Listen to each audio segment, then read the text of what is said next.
समुद्र मंथन की संपूर्ण कहानी। समुद्र मंथन एक पौराणिक घटना है जिसमें अमृत की प्राप्ति के लिए देवताओं और दैत्यों ने मिलकर समुद्र का मंथन किया था। आइए विस्तार से जानते हैं समुद्र मंथन की कथा। समुद्र मंथन का कारण, एक बार दुर्वासा मुनि पृथ्वी पर विचरण कर रहे थे। घूमते घूमते उन्होंने एक विद्याधारी के हाथों में संतनातक पुष्पों की एक दिव्य माला देखी। उस दिव्य माला की सुगंध से वह वन सुवासित हो रहा था। तब उन्मत्त वृत्ति वाले दुर्वासा जी ने वह सुंदर माला देखकर उसे उस विद्याधर सुंदरी से मांगा। उनके मांगने पर उस विद्याधरी ने उन्हें आदरपूर्वक प्रणाम करके वह माला दे दी। दुर्वासा मुनि ने उस माला को अपने मस्तक पर डाल लिया और पृथ्वी पर विचरने लगे। इसी समय उन्होंने ऐरावत पर विराजमान देवराज इंद्र को देवताओं के साथ आते देखा। उन्हें देखकर दुर्वासा मुनि ने मतवाले भौरों से गुंजायमान वह माला अपने सिर पर से उतार कर देवराज इंद्र के ऊपर फेंक दी। देवराज ने उसे लेकर ऐरावत के मस्तक पर डाल दी। उस समय वह माला ऐसी सुशोभित हुई जैसे कैलाश पर्वत के शिखर पर श्री गंगा जी विराजमान हो। उस मदोन्मत्त हाथी ने भी उसकी गंध से आकर्षित होकर उसे अपनी सूंड से सूंघकर भूमि पर फेंक दिया। यह देखकर दुर्वासा मुनि अत्यंत क्रोधित हुए और देवराज इंद्र से बोले। दुर्वासा जी ने कहा, अरे ऐश्वर्य के मद से दुश्चरित्र इंद्र, तू बड़ा ढीठ है। तूने मेरी दी हुई इतनी सुंदर माला का कुछ भी आदर नहीं किया, इसलिए तेरा त्रिलोकी का वैभव नष्ट हो जाएगा। इंद्र, निश्चित ही तू मुझे और मुनियों के समान ही समझता है, इसलिए तूने हमारा इस प्रकार अपमान किया है। मेरी दी हुई माला को पृथ्वी पर फेंका है, इसलिए तेरा यह त्रिभुवन भी शीघ्र ही श्रीहीन हो जाएगा। यह सुनकर इंद्र ने तुरंत ऐरावत हाथी से उतरकर निष्पाप दुर्वासा जी को अनुनय विनय करके प्रसन्न किया। तब इंद्र द्वारा प्रणाम आदि करने से प्रसन्न होकर दुर्वासा जी ने कहा, इंद्र, मैं कृपालु चित्त नहीं, मेरे अंतःकरण में क्षमा का स्थान नहीं है। तू बार बार अनुनय विनय करने का ढोंग क्यों करता है? मैं क्षमा नहीं कर सकता। इस प्रकार कहकर दुर्वासा जी वहाँ से चल दिए और इंद्र भी ऐरावत पर चढ़कर अमरावती को चले गए। तभी से इंद्र सहित तीनों लोग वृक्षलता आदि के क्षीण हो जाने से श्रीहीन और नष्ट होने लगे। यज्ञों का होना बंद हो गया। तपस्वियों ने तप करना छोड़ दिया और लोगों की दान धर्म में रुचि नहीं रही। इस प्रकार त्रिलोकी के श्रीहीन और सामर्थ्यहीन हो जाने पर दैत्यों ने देवताओं पर चढ़ाई कर दी और दोनों पक्षों में घोर युद्ध ठना। अंत में दैत्यों द्वारा देवता लोग पराजित हुए। दैत्यों द्वारा पराजित होकर देवतागण ब्रह्मा जी की शरण में गए। देवताओं ने सारा वृत्तांत सुनकर ब्रह्मा जी ने कहा, हे देवगण, तुम लोग भगवान विष्णु की शरण में जाओ, वे अवश्य तुम्हारा मंगल करेंगे। सभी देवताओं से इस प्रकार कहकर ब्रह्मा जी भी उनके साथ विष्णु लोक गए। वहाँ पहुँचकर सबने अनेकों प्रकार से भगवान विष्णु की स्तुति की। उनकी स्तुति से प्रसन्न होकर भगवान विष्णु ने देवताओं से उनके आने का कारण पूछा। देवता बोले, हे विष्णु, हम दैत्यों से परास्त होकर आपकी शरण में आए हैं। हे देव, आप हम पर प्रसन्न होइए और अपने तेज से हमें सशक्त कीजिए। भगवान विष्णु बोले, हे देवगण, मैं तुम्हारे तेज को फिर बढ़ाऊंगा। तुम लोग इस समय में मैं जो कुछ कहता हूँ वो करो। तुम दैत्यों के साथ संपूर्ण औषधियाँ लाकर क्षीर सागर में डालो और मंदराचल पर्वत को मथनी और नागराज बासुकी को नेति बनाकर उसे दैत्य और दानवों सहित मेरी सहायता से मथकर अमृत निकालो। तुम लोग साम नीति का अवलंबन लेकर दैत्यों से कहो कि इस काम में सहायता करने से आप लोग भी इसके फल में समान भाग पाएंगे। समुद्र मंथन से जो अमृत निकलेगा उसका पान करने से तुम सब सबल और अमर हो जाओगे।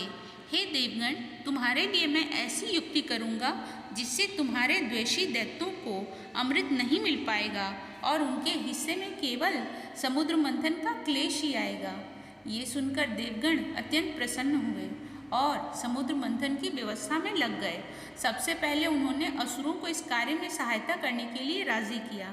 अमृत पाने के लालच में असुर सहायता के लिए तैयार हो गए। देव, दानव और दैत्यों ने अनेक प्रकार की औषधियाँ लाकर उन्हें क्षीर सागर के जल में डाला। उन्होंने मंदराचल को मथनी में डाला। उन्होंने मंदराचल को मथनी और नागराज वासुकी को नेति बनाकर बड़े वेग से अमृत मंथन आरंभ किया।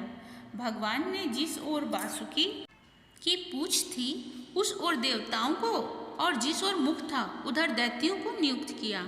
महातेजस्वी वासुकी के मुख से निकलते हुए श्वासाग्नि से झुलसकर सभी दैत्यगण निस्तेज हो गए।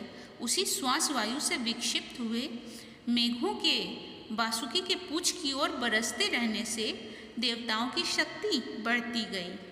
भगवान विष्णु का कूर्म अवतार। स्वयं भगवान विष्णु ने कछुए का रूप धारण करके मंदराचल पर्वत को अपनी पीठ पर रखा ताकि मथनी स्थिर रहे और समुद्र में डूब न जाए। भगवान विष्णु के इसी अवतार को कूर्म अवतार कहा जाता है, जो उनके 10 अवतारों में से एक है। वे ही चक्र गदाधर भगवान अपने एक अन्य विशाल रूप, जो कि देवता और दैत्यों को दिखाई नहीं देता था, ऊपर से मंदराचल पर्वत को दबाकर रखा था। श्रीहरि अपने तेज से नागराज वासुकी में बल का संचार करते थे और अपने अन्य तेज से देवताओं का बल बढ़ा रहे थे। इस प्रकार समुद्र मंथन का कार्य सुचारू रूप से चलने लगा। समुद्र मंथन से कुल 14 रत्न निकले। 1. कालकूट विष। समुद्र मंथन में सबसे पहले कालकूट विष निकला, जिसकी ज्वाला अत्यंत तीव्र थी। तब सृष्टि की रक्षा के लिए भगवान शिव ने हलाहल को अपने कंठ में धारण किया। 2. कामधेनु गाय। गौ माता को कामधेनु भी कहा जाता है। कामधेनु यज्ञ में सहायक थी, इसलिए इसे ऋषियों को दे दिया गया। 3. उच्चय स्रवा। समुद्र मंथन से उच्चय स्रवा नामक घोड़ा निकला, जो मन की गति से चलता था। इसे दैत्यों के राजा बलि ने रख लिया। 4. ऐरावत हाथी। ऐरावत हाथी इंद्र का वाहन है। यह सफ़ेद रंग का और अत्यंत सुंदर था। 5. कल्प वृक्ष। यह स्वर्ग का वृक्ष है, जो सभी इच्छाओं को पूरा करने वाला था। 6. माता लक्ष्मी। समस्त प्रकार के सुख, समृद्धि और सौभाग्य देने वाली माता लक्ष्मी का प्रादुर्भाव भी समुद्र मंथन से ही हुआ था। उन्होंने भगवान विष्णु का वरण किया। 7. चंद्रमा।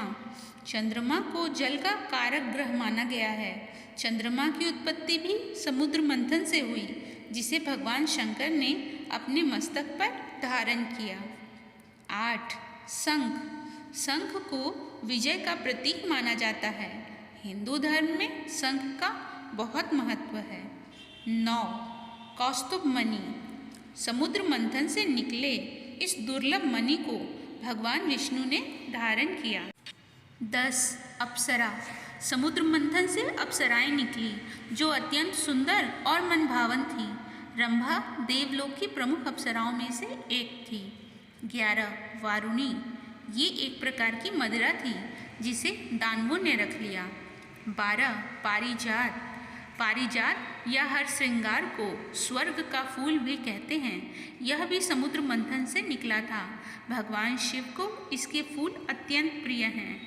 13. भगवान धन्वंतरी। धन्वंतरी देवताओं के चिकित्सक थे और इन्हें आयुर्वेद का जनक भी माना जाता है। 14. अमृत। धन्वंतरी देव अपने हाथों में अमृत लिए समुद्र से प्रकट हुए। अमृत प्रदान करने के साथ साथ अमृत में सभी प्रकार के रोग और शोक का नाश करने की क्षमता भी थी। भगवान विष्णु का मोहिनी अवतार। अमृत के लोभ में ही असुर समुद्र मंथन के लिए तैयार हुए थे, तो जब समुद्र से अमृत लिए धन्वंतरी प्रकट हुए, तब असुरों के धैर्य की सीमा टूट गई और वे धन्वंतरी से अमृत छीनने की कोशिश करने लगे। धन्वंतरी से अमृत छीनने के बाद अपने तमोगुण प्रधान स्वभाव के कारण असुर आपस में ही अमृत पहले पीने के लिए लड़ने लगे, पर कोई भी अमृत पी नहीं पाया। ये देखकर देवताओं ने भगवान विष्णु से सहायता का अनुरोध किया। तब विष्णु भगवान बोले कि असुरों का अमृत पान करके अमृत प्राप्त करना सृष्टि के लिए भी हितकारी नहीं है। ये कहकर भगवान विष्णु ने मोहिनी रूप धारण किया, जो सब प्रकार के स्त्रीयोचित गुणों से परिपूर्ण थी। भगवान विष्णु के इस अवतार को मोहिनी अवतार भी कहते हैं। मोहिनी रूप धारण करके भगवान असुरों के बीच चले गए। असुरों ने ऐसा रूप लावण्य पहले नहीं देखा था, तो सबके सब भगवान की माया से मोहित हो गए। तब मोहिनी ने कहा कि आप लोग अव्यर्थ ही आपस में झगड़ रहे हो। मैं इस अमृत को देवताओं और दैत्यों में बराबर बांट देती हूँ। इस प्रकार उन्होंने 2 पंक्तियाँ बनवाई, पहली दैत्यों की और दूसरी देवताओं की, और छल से अमृत सिर्फ देवताओं को ही पिलाने लगी। मोहिनी के आकर्षण में मोहित दैत्य इसे समझ नहीं पाए, पर राहु नामक दैत्य इस चाल को समझ गया और वेश बदलकर देवताओं की पंक्ति में बैठ गया और अमृतपान कर लिया। वह अमृत उसके कंठ तक ही पहुंचा था कि देवताओं की कल्याण भावना से प्रेरित होकर चंद्रमा और सूर्य ने उसके भेद को प्रकट कर दिया। जैसे ही भगवान विष्णु को इस बात का पता चला, उन्होंने सुदर्शन चक्र से राहु का सिर धड़ से अलग कर दिया, पर अमृत पान के कारण राहु के शरीर के दोनों ही भाग जीवित रह गए।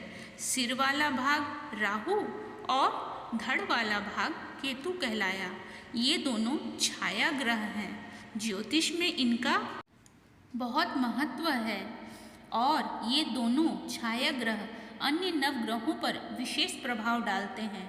तभी से राहु के उस मुख ने चंद्रमा और सूर्य के साथ अटूट बैर निश्चित कर दिया, जो आज भी उन्हें पीड़ा पहुंचाता है। मित्रों, कहानी अच्छी लगी हो तो वीडियो को लाइक और चैनल को सब्सक्राइब अवश्य करें। और हाँ, कमेंट में हरि ओम लिखना न भूलें। हरि ओम।